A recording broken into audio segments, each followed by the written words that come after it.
வேலை பாக்குற நீ பக்குவப்பட்டே இருக்க. உன்னை எப்ப ஒருத்தன் பைத்தியம் சொல்றானோ நீ ஜெயிக்கிற.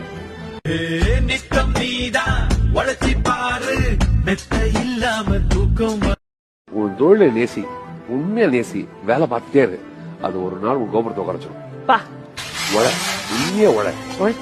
உழைச்சிட்டே இரு. எல்லாம் சொல்லுவாங்க நீச்சல் மாதிரி இருக்காது.